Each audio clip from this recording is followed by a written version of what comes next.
ఈ రోజు వైఎస్ఆర్ తెలంగాణ పార్టీని కాంగ్రెస్ పార్టీలో విలీనం చేస్తున్నందుకు రాజశేఖర రెడ్డి బిడ్డగా నేను సంతోషిస్తున్నా. ఎందుకంటే ఈ రోజు నుంచి వైఎస్ఆర్ తెలంగాణ పార్టీ కాంగ్రెస్ పార్టీలో భాగమై, కాంగ్రెస్ పార్టీ ఉన్నంత వరకు వైఎస్ఆర్ తెలంగాణ పార్టీ కూడా కాంగ్రెస్ పార్టీలో భాగమై ఉంటుంది. కాబట్టి వైఎస్ఆర్ తెలంగాణ పార్టీ నాయకులు, వైఎస్ఆర్ తెలంగాణ పార్టీ కార్యకర్తలు నాతో పాటు ఈ రోజు చాలా సంతోషంగా ఇండియన్ నేషనల్ కాంగ్రెస్ పార్టీలో విలీనం కావడం జరుగుతుంది. రాజశేఖర రెడ్డి గారు బ్రతికున్నంత కాలం నమ్మకంగా కాంగ్రెస్ పార్టీకి సేవ చేయడమే కాకుండా రాజశేఖర రెడ్డి గారు చనిపోయే నాటికి కూడా కాంగ్రెస్ పార్టీకి సేవ చేస్తూనే చనిపోయారు. ఈ రోజు రాజశేఖర రెడ్డి బిడ్డ కాంగ్రెస్ పార్టీలో చేరుతుంది అంటే రాజశేఖర రెడ్డి గారికి చాలా సంతోషం, చాలా గర్వం కలిగించే విషయం అని నేను నమ్ముతున్నా. ఎందుకంటే ఈ రోజు మన దేశంలోనే అతిపెద్ద సెక్యులర్ పార్టీ కాంగ్రెస్ పార్టీ. కాబట్టి కాంగ్రెస్ పార్టీ మన స్వాతంత్ర్యం వచ్చినప్పటి నుంచి పునాదులు వేయడం దగ్గర నుంచి ఈ దేశాన్ని కట్టడం దగ్గర వరకు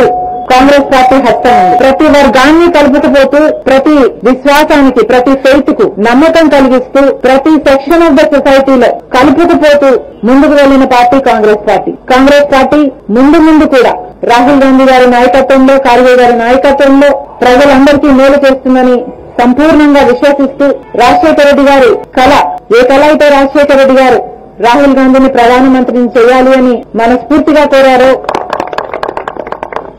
అది నెరవేర్చడానికి రాజశేఖర రెడ్డి గారి బిడ్డ మనస్ఫూర్తిగా పనిచేస్తుంది. కాంగ్రెస్ పార్టీ రాజశేఖర రెడ్డి బిడ్డ మీద నమ్మకం నుంచి తెలంగాణలో వైఎస్ఆర్ తెలంగాణ పార్టీ చేసిన త్యాగాన్ని గౌరవించి ఈరోజు రాజశేఖర రెడ్డి బిడ్డను కాంగ్రెస్ పార్టీలోకి ఆహ్వానించడం జరిగింది. ఆ ఆహ్వానాన్ని మేము మనస్ఫూర్తిగా స్వీకరిస్తూ కాంగ్రెస్ పార్టీలో ఈ రోజు విలీనమవుతున్నాం. ఈ రోజు నుంచి కాంగ్రెస్ పార్టీ ఏ బాధ్యత మా మీద ఉంచినా ఆ బాధ్యతను విశ్వాసంతో సంపూర్ణంగా నెరవేర్స్తామని నాతో పాటు వైఎస్ఆర్ తెలంగాణ పార్టీ నాయకులందరూ కూడా మనస్ఫూర్తిగా మాటిస్తున్నాం.